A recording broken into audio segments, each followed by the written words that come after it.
Hello, this is Suzanne Wagner, and I thought I'd talk a little bit about Vipassana meditation, depending on how you guys want to discuss this. There are many forms of meditation. Almost all the forms of meditation are designed to help you focus because the brain is really designed to multitask and it's not very good at actually just focusing one pointedly in a specific area. And so we tend to get distracted. Our mind will kind of race off in different directions. And Vipassana is the meditation that Buddha was doing under the tree when he became enlightened. And if you go to a Vipassana course, almost all of them are based on donation. So it attracts in a lot of people that are really struggling and really suffering. And it's wonderful for that because not only do they feed you, but you also get the meditation, and it's usually very inexpensive, or, it's literally what you can afford to pay. And so that draws in a lot of people that are really, really in hardship and really suffering. And I always kind of say, like, out of all the forms of meditation, I would say Vipassana is probably one of the hardest for self-discipline and really getting yourself to sit down and pay attention and really look at your issues, which I think is really an incredibly good thing to do. I think that the masculine mind is better in many ways on one pointed focus. I think the feminine mind is very good at encompassing the all. I think the feminine mind is usually much better in intuition and that physical knowingness. And so if you look at masculine religions, they're based on austerity and monasticism. And so you don't do sex, you don't, you eat 1 grain of rice a day, you have a lot of external controls around your life. Feminine religions are the opposite. So feminine religions are like Beltane. So let's have a wild sex party. Let's, dance and sing and be carefree and be spontaneous and be in the moment and be emotionally authentic. So whereas the masculine mind is good at honing things down and getting very specific, which is why, most men are engineers and things like that, because they have to focus in. And there are exceptions to the rule on this, obviously, and there's a lot of women that have this really beautifully as a skill nowadays, and we're in a modern time that allows everybody to have that permission. But what I want to talk about is that I think it's very good for us to have balance. And even though my way as a dancer was definitely to dance and move, and I loved doing things like Kundalini yoga, so that you work out and you sweat and you huff and puff, and then you have to sit down and sing and meditate at the very end. And that was perfect for me because I have so much intense physical energy internally that moving first and then sitting and meditating is really good. But the masculine does it differently. So the masculine likes to sit and have nothingness and emptiness, and that is masculine bliss. And yet, doing Vipassana, as hard as it was for me to do Vipassana, and how hard it is for me to do Vipassana, is one of those things that is incredibly valuable because it trains my masculine mind to observe in a more discerning sort of way. Because otherwise I'm a little bit feminine polarized, and while I don't think that's bad. I mean, it's like I definitely have a feminine sexual essence, a feminine emotional essence. But I have had to learn to train my mind and my mental level in a more masculine flow and dynamic. And I think our world is calling for a better balance, so that the men have to learn to dance more and play music and have fun more and do yoga. And women need to learn more self-discipline and more focus. And I think when you have that, then you get a better balance within yourself, because then you're a choice rather than kind of polarizing these extremes constantly. And it creates this push-pull. And while it can create a lot of attraction, that the most centered masculine person is going to be drawn to the most chaotic, dancing, wild, emotionally feminine, I think it's nice to have choice so that you can choose to tilt the pendulum one way or not. But there are moments that you actually have a skill set that you can use both. So I remember that I went to my first Vipassana course, which was, in my 20s, and I was a dancer at the time. And so I had a lot of this physical, antsy energy. And there were some young people that came that were like 20, and I was probably 26. And they came because it was so inexpensive, and it was in a beautiful place in Idaho. And Vipassana is tough because you're supposed to not focus on anybody else. So you cannot write, you cannot have sex with yourself or anybody else. You cannot talk to other people. You cannot look at other people. You have to be totally inward. So it's sort of like, who is eating? I am eating. Who is walking? I am walking. Who is sitting? I am sitting. And it's totally to go within yourself. And what it also is about learning a breathing technique where you focus on the sensation of air at first going up into your nose and into your body and then up and out. Okay, so all you focus on for many days is just the sensation of air going in and out of your nose.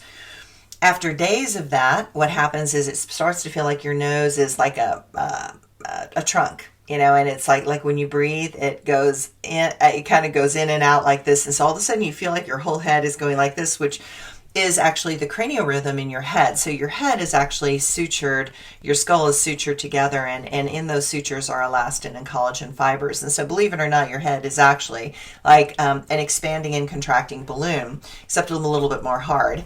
And it opens and it closes and it opens and it closes, and it's doing this back and forth, which is really cool. So as a result, it's like in Vipassana, you pay attention to that. And then once you feel this real energetic, you get all this area energized really strongly, then you start to imagine that you can feel the sensation of air going down your skin and down your back and down your arms and then down your trunk and then down your legs and then down your feet and into the ground and then up your feet and up your legs and up your butt and up your back and up your front and up your arms and up your neck and up your head. And then you do that for hours and hours and hours and hours. And when you're doing Vipassana, you're meditating for 12 hours a day, and you have 5-minute breaks in between each hour, which is nothing, right?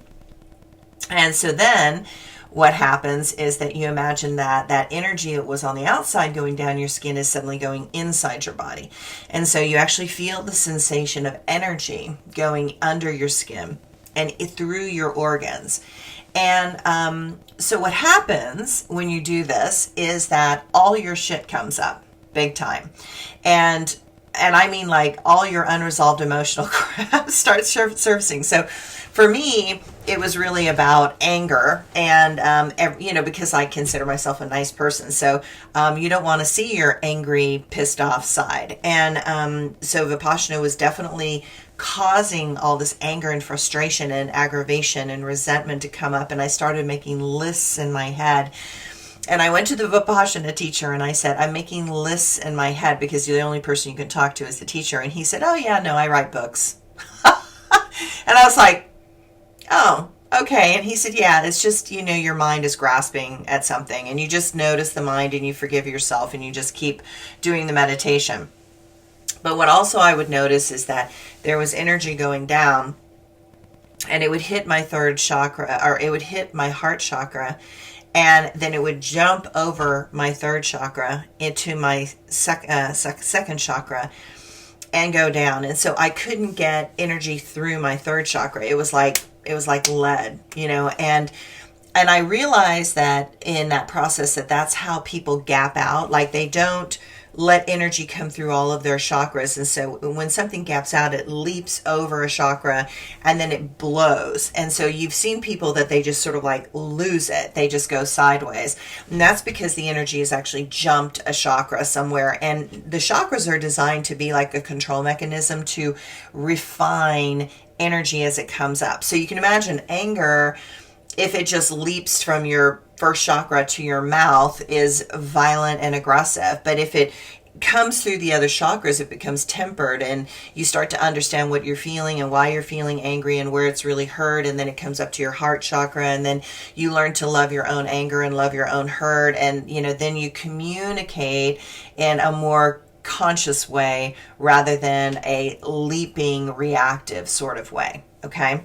So, as I was doing all this Vipassana meditation, I, would keep going through this chakra, and it would gap out, and I would start thinking a million thoughts. And, I gently, lovingly bring myself back to the exercise again and not beat myself up and keep doing it until all this emotion started popping. And as it was popping for me, these other young people in the space blew out of the room.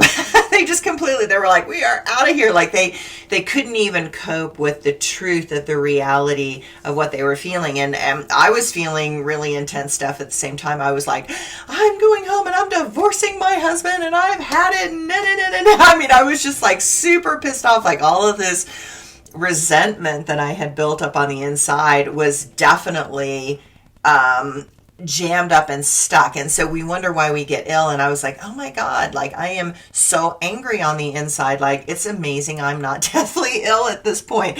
So then what happened was that I started having terrible pain. And again, physical pain is a sensation of repression and repressed emotions in some way. Or an attachment of something. And so what happened was my knee started really, really bothering me. And I had injured this knee when I was a dancer. And so I'd partially torn my meniscus all the way back then. And I was angry at the teacher that had been screaming at me to straighten my knee.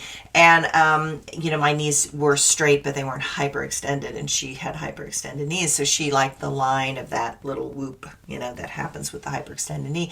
So, as a result, with me, it's like I realized that what was in my knee was my anger at her, and my anger at her yelling at me, and my anger at myself for caring about what she thought or believed, and caring that I could become a dancer like her because I wasn't a dancer that was like her energetically. And so there were all these layers of anger, anger at myself, anger at her, anger at the situation, angry that I wasn't in New York at Juilliard at that point because that's where I wanted to be, that there were these layers and layers of anger. And that's what was causing the knee problem. And the moment I had all the layers figured out, all the pain in my knee went away. And so, I know it's really difficult for people to sit with the suffering that is happening on the planet. I know it's very difficult to sit with what you're feeling, as Pema Chodron would say, to sit in the Shempa, to sit in the truth of the misery of what you're feeling in this moment. I get it. Like I get it better than almost anybody. And that pain, that misery, that suffering is actually trying to show you where you're attached. You're attached to a particular outcome. You're attached to a result. You're attached to a circumstance. You're attached to a belief system. You're attached to a moral focus that you think is true. And while compromise is an important thing to do in life, it's really not even about compromise. It's really about, I'm in pain, notice what's going on in my own body related to this pain, and how do I heal that? And the first thing to do is to embrace it. So, for many years, being a ballet dancer, I picked genetically this body before I came down, in order to have a lot of hyper flexibility, so that I could do the amazing things that dancers do. But with that comes problems. And so for me, my body is weird. Like all my bones are misshapen. Nothing is exactly the way it's supposed to be.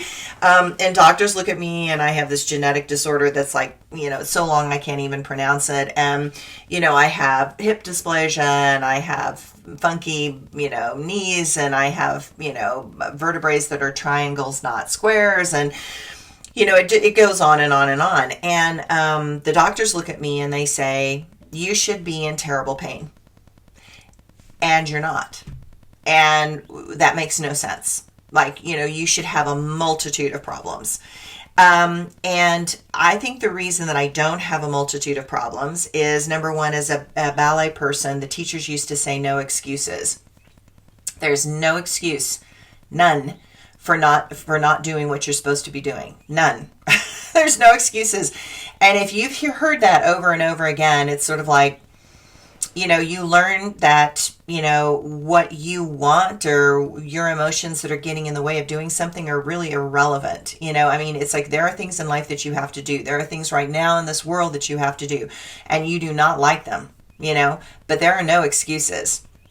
There just aren't, and that's my attitude with this. And so, if I'm in reaction, it's about me. If I'm in pain, it's my pain. If I'm emotionally in a dysfunctional place, then I deal with my own emotions in my own dysfunctional place. It's never about anybody else. It's never about anybody else or the circumstance. It's like, oh, wow, I've created this circumstance in order to learn a lesson. And so what is the lesson that I'm learning? Almost always it's about attachment. Almost always it's about a reflection of some part of myself from a past life that is still integrating in to be healed. And so it's not about, me compromising with a particular person or situation. It's really about integrating something within myself. It's more about that. So bodies, will reflect where you're attached by offering up the gift of pain and suffering. And they're pointing out, like, you're not dealing with this over here, and it's been building up over time, and so now I'm going to make you hurt until you do it. And I am so, so, so grateful for all of the massage therapists, chiropractors, acupuncturists, amazing healers, amazing psychics, amazing gurus, amazing teachers, amazing yogis that have helped me incredibly. And so as a result, it's like when I'm in pain, most people don't actually even know that I'm in pain because I'm just noticing my own pain. So I'm not like, oh, like this, like running around. Like I'm like, okay, notice that's in pain. So Suzanne, what's going on here? What's going on that you need to stand up, or you're not standing for, or you're not solid within your own being about a particular issue. Where are you waffling? Where are you being wishy-washy? And then the more I address that, the more my pain will go away in some way, shape, and form. And so sit with what is. That's what Vipassana is all about, sitting with the misery of the truth of what you're holding in your body that you want to ignore. And so brains have a tendency to want to push everything away, and they push it all the way down, as far away from the brain and your consciousness as you can put it. And that's why people have feet problems and low back problems and everything, because you're pushing all this stuff away. And then you've got also people that just don't want to be here, and so they start pulling out of their body. So they kind of go whoop, and so you see people with MS and MD and walking problems, and because they're pulling up and out, so they're kind of trying to halfway leave their body. So just kind of notice what you're doing. This is the most amazing time you've ever had to sit with what you're feeling. I mean, you are literally in a timeout. You have more time to sit. And notice how many of us, myself included, are gardening and doing all these things rather than sitting, because it's really uncomfortable. If you sit and you feel the misery of this planet, it is choking people. Literally the metaphor of Mr. Floyd, I can't breathe, has been America and the world. Like, I can't breathe. We are polluting the air. The CO2 levels are higher than they've ever been. And the CO2 levels in the ocean are higher than they've ever been. Like, literally, the planet can't breathe. Literally, the planet can't breathe. And so the metaphor right now is, I can't breathe, and how these people in authority and power are literally choking the very life force of this planet. I mean, it's fascinating. I think things like this are fascinating. So there you go. So that's a little bit of information about Vipassana and meditation and why the hell we do this and what the value is. So I hope you found that interesting. Thanks, everybody. Bye.